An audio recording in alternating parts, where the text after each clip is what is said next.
बिहार की शिक्षा दलालों से, बड़े लोगों की दलालों से निकला है, दलालों के हाथ में फंस गया है। कि बाहर के अभ्यर्थियों को जगह इसलिए मिल जाता है कि उससे पैसा लेने में आसानी होती है।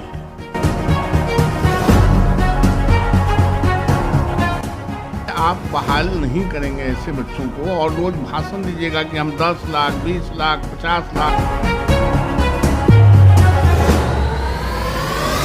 लाठी चलाएं, गोली चलाएं, इनकी सरकार है, ये अलग बात है, लेकिन इनको ईंट से ईंट बजा देगा इस बिहार के नौजवान। जिस दिन हमारे साथ नीतीश जी थे तब भी ये 7वें चरण और 6ठे चरण के ये अभ्यर्थियों के लिए मैं खुला चुनौती में स्वीकार करते हुए 7वें चरण में शिक्षक नियोजन को लेकर विवाद गहराने लगा है। जो शिक्षक अभ्यर्थी हैं वो काफ़ी एग्रेसिव हैं और 4 नवंबर से उन्होंने आंदोलन का ऐलान कर दिया है। हमारे साथ बीजेपी के वरिष्ठ नेता हैं और चूँकि शिक्षक नेता भी हैं नवल किशोर यादव, लगातार शिक्षकों से जुड़े मुद्दे को उठाते रहते हैं। हमारे साथ नवल किशोर यादव है, उनसे जान लेते हैं। नवल किशोर जी, जो शिक्षक अभ्यर्थी हैं वो लगातार परेशान हैं और पिछले बार भी आपसे बातचीत हुई थी। 4 नवंबर से वो लोग अनिश्चितकालीन आंदोलन पर जा रहे हैं, किस तरह से आप देखते हैं? नहीं, उनके पास आंदोलन पर जाने के सिवाय कोई दूसरा रास्ता नहीं बच गया है। आप लंबे समय तक वो परीक्षा पास करके, आपका जो टेस्ट है उसमें पास करके वो भटक रहा है और सीट भी खाली है। आप बहाल नहीं करेंगे ऐसे बच्चों को और रोज़ भाषण दीजिएगा कि हम 10 लाख, 20 लाख, 50 लाख लोगों को हम नौकरी देने जा रहे हैं, तो ये तो शिक्षा के साथ घोर अत्याचार है। ये जो विद्यार्थी है, जो गरीब के बच्चे हैं, किसान के बच्चे हैं, उनके साथ घोर अनर्थ है। और शिक्षक के साथ जो अभ्यर्थी हैं जो 7वें चरण में कंप्लीट किए हैं, उनके साथ घोर अनर्थ हो रहा है। और लोकतंत्र का मतलब यह नहीं होता है, लोकतंत्र का मतलब सबों का ये राज्य है। ये आप नौकरशाहों का राज्य और मुख्यमंत्री का राज्य नहीं है, ये भरम नहीं पालना चाहिए। इसलिए वो तो अगर हड़ताल पर गए हैं तो निश्चित रूप से जाना ही चाहिए, हमारा खुला समर्थन है। लेकिन यही तो है कि आरजेडी कह रही है कि बीजेपी कहीं ना कहीं पीछे से भड़काने का काम कर रही है, तो आप लोग भड़काने का काम क्यों कर रहे हैं? अच्छा, वो नौकरी पास किया है हमारे कहने से नौकरी लेने के लिए, हमारे भड़काने से वो टेस्ट पास किया है, हमारे कहने से उसकी परीक्षाएं हुई थी, हमारे कहने से वो डिग्री लिया है। इसमें बीजेपी और आरजेडी क्या करेगा? आप सत्ता में हैं, जब उसकी नियुक्ति के लिए आपने परीक्षाएं ले ली, पद खाली है, तो आपको बहाली करने में आप कहते हैं हम खाली नौकरियां बांटिए रहें गांधी मैदान में। तो उन बच्चों को, जो गरीब बच्चों को पढ़ाने के लिए जो अभ्यर्थी हैं, उनको लेने में कहाँ कठिनाई? इसमें बीजेपी और आरजेडी क्या करेगा और जेडीयू क्या करेगा? तो ये भी कहा जा रहा है कि जब आपके समय में, जब आपके साथ में थे तो आप लोगों ने तो कुछ किया नहीं है। अब आप आरजेडी को समय देंगे, आरजेडी को थोड़ा वक्त तो मिलना चाहिए ना? नहीं, हमारे समय में उस दिन नीतीश जी थे, आज भी नीतीश जी हैं। नीतीश जी उस दिन भी राज्य के मुखिया थे, आज भी राज्य के मुखिया हैं। उस दिन नीतीश जी शिक्षा विभाग अपने पास रखते थे, आज आरजेडी के पास है, हमारे पास तो कभी था नहीं।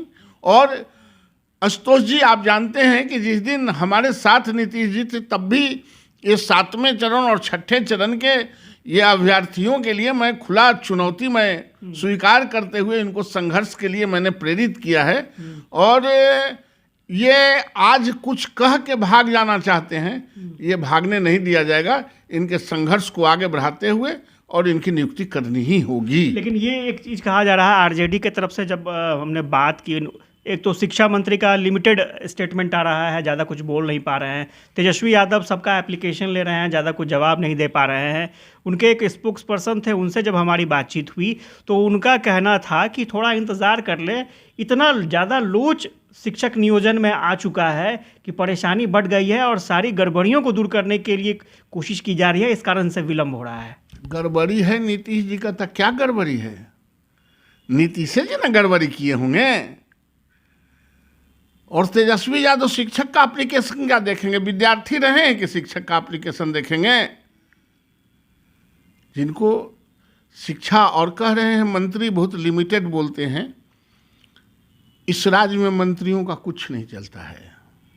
2 तरीके से मंत्रियों को बांध रखा है। एक, जो नीतीश कुमार हैं वो कमिश्नर के माध्यम से गोड़ हाथ बांधते हैं, और तेजस्वी यादव हर मिनिस्टर को अपना प्राइवेट सेक्रेटरी दे के मानते हैं, पैर हाथ बांधते हैं। जब दोनों लगाम अपने अपने तरफ खींचेंगे तो मंत्री तो खिंचा के मर रहा है, मंत्री तो बेचारा है। ये ब्यूरोक्रेसी का राज है। आखिर कितना समय चाहते हैं आप? क्यों नहीं बता देते हैं कितना समय? साल, 2 साल, 4 साल, 5 साल, 10 साल, 20 साल, कितना समय चाहते हैं? 3 साल तो हो चुका है। 3 साल से हो चुका है और उसके कागज पत्र भी रखे हुए। आखिर काय पद खाली है और आप नौकरियां बांटने के लिए बेचैन हैं, तो उसमें ही नहीं आता है। वो गांव गरीब के पढ़ने वाले बच्चों के लिए आपको थोड़ा सा भी तरस नहीं है। अभ्यर्थियों की तरफ से कई एक ये बात कही गई कि जो भी अभ्यर्थी शामिल हो रहे हैं तो ये कोशिश की जाए कि डोमिसाइल नीति यहाँ पर लागू हो, जो भी अभ्यर्थी, क्योंकि यहाँ बड़े पैमाने पर अभ्यर्थी हैं और जो सूचना मिल रही है उसके मुताबिक बाहर से जो अभ्यर्थी अप्लाई करते हैं उनको जगह मिल जाती है। देखिए, बाहर के अभ्यर्थियों को जगह इसलिए मिल जाता है कि उससे पैसा लेने में आसानी होती है। वो जो पैसा देगा वो भंडाफोड़ नहीं होगा। यहाँ के बच्चे जो पैसे देंगे वो भंडाफोड़ हो जाता है, कानों कानों खबर उड़ जाता है। और जो बाहर के लोग यहाँ आते भी हैं वो मैक्सिमम कुछ दिन ज्वाइन किए या नहीं किए छोड़ के चले भी जाते हैं, और हमारा पद भी खाली रह जाता है, और फिर रोटेशनल उस पद को लाया जाता है, फिर पैसा के लिए नए लोगों को तलाश किया जाता है, और राज्य के बच्चों को जिनका अधिकार है उनको रोड पर टहलाया जाता है। ये घोर अनर्थ है। और सरकार या तो शिक्षा को परमानेंट बंद, शिक्षा और स्वास्थ्य को 10-20 साल के लिए परमानेंट, अगर औकात नहीं है चलाने का तो बंद कर दो। अगर ना चलाना चाहते हो तो पूरी व्यवस्था करो। एक शिक्षक अभ्यर्थी थे जो बीटेट और सीटेट उन्होंने पास किया था। आज की तारीख में वो चाय का दुकान चला रहे हैं। उनका कहना है कि आप 3rd डिवीज़न लाकर यूपीएससी पास कर सकते हैं, लेकिन अगर कोई शिक्षक अभ्यर्थी है उसका एकेडमिक क्वालिफिकेशन अगर थोड़ा कम है तो सीटेट बीटेट पास करके भी चाय दुकान खोलने के अलावा कोई उपाय नहीं है। जब सीटेट या किसी तरह के टेस्ट दे के पास है तो एकेडमिक कैरियर का क्या मतलब? अभी जो परीक्षाएं हो रही हैं बच्चों का एडमिशन लेने के लिए, आप देख लीजिए पटना यूनिवर्सिटी का एग्जाम्पल, मार्क्स क्या है यह बहुत महत्वपूर्ण नहीं है। आप परीक्षा में आपका रैंक क्या है एडमिशन टेस्ट में, ये महत्वपूर्ण है। तो जब आपने टेस्ट ले लिया और वो पास कर गया तो उसके प्राप्तांक से क्या लेना है? मान लेते हैं कि प्राप्तांक हमारा कम है और हम बीपीएससी कंप्लीट कर गए तो हमको इंटरव्यू में नहीं बुलाएगा, हमको नहीं बिठाएगा, यूपीएससी में नहीं बुलाएगा। आप जैसे ही कोई अगला कदम बढ़ाते हैं तो पिछला कदम छूट जाता है। जब आपने आगे से टेस्ट ले लिया तो पीछे का प्राप्तांक आपके लिए बहुत महत्वपूर्ण नहीं रखता है। आपका जो पैराफर्नैलिया है उसमें हम कंप्लीट करते हैं कि नहीं, ये सब सेक्रेटेरिएट में पैसा लेने के लिए। और ये जो मैं बार बार कहता हूँ दलान से निकलने वाली शिक्षा, बिहार की शिक्षा दलानों से, बड़े लोगों की दलानों से निकला है, दलालों के हाथ में फंस गया है।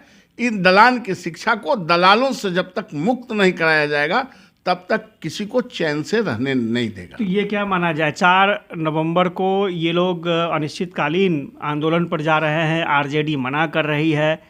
ये भी हो सकता है, पिछले बार आपने देखा होगा कि लाठी चला था, किस तरह से संघर्ष हुआ था, वैसी नौबत फिर आएगी और नुकसान तो छात्रों का ही होना है। लाठी चलाएं, गोली चलाएं, इनकी सरकार है, ये अलग बात है, लेकिन इनको ईंट से ईंट बजा देगा इस बिहार के नौजवान। और सिर्फ सवाल नौजवानों का नहीं है, ये गरीब बच्चों के अभिभावकों का भी है। आप प्राइमरी स्कूल में आपने सेकेंडरी कर दिया और +2 कर दिया और टीचर एगो है। अच्छा, प्राइमरी स्कूल के टीचर सेकेंडरी स्कूल में और +2 स्कूल में क्या पढ़ाएगा? आप सिर्फ परीक्षा दिलाने के लिए, पैसा लेने के लिए सेंटर बना दिया है। जो बच्चों को आप पढ़ाना चाहते हैं उसके लिए शिक्षक की ज़रूरत है कि नहीं? आप राज्य में देख लें, एक भी गांव के स्कूलों में शिक्षक पूरा नहीं है, एक भी स्कूलों में। तो वो जरूरी है, आप करेंगे क्यों नहीं? आपको करना ही पड़ेगा, राज्य चलाना है तो इसको भी करना है। तो नवल यादव थे और ये बता रहे थे कि किस तरह से बीजेपी ने मन बना लिया है शिक्षक अभ्यर्थियों का सपोर्ट करना है हर हाल में, और सरकार पर ये दबाव अब बीजेपी की तरफ से भी है कि हर हाल में 7वें चरण का जो नियोजन है वो जल्द से जल्द हो। हालांकि देखना दिलचस्प होगा कि 4 तारीख को जो आंदोलन होने वाला है उसके नतीजे क्या निकलते हैं। आशुतोष चंद्र, यूबी न्यूज़, पटना।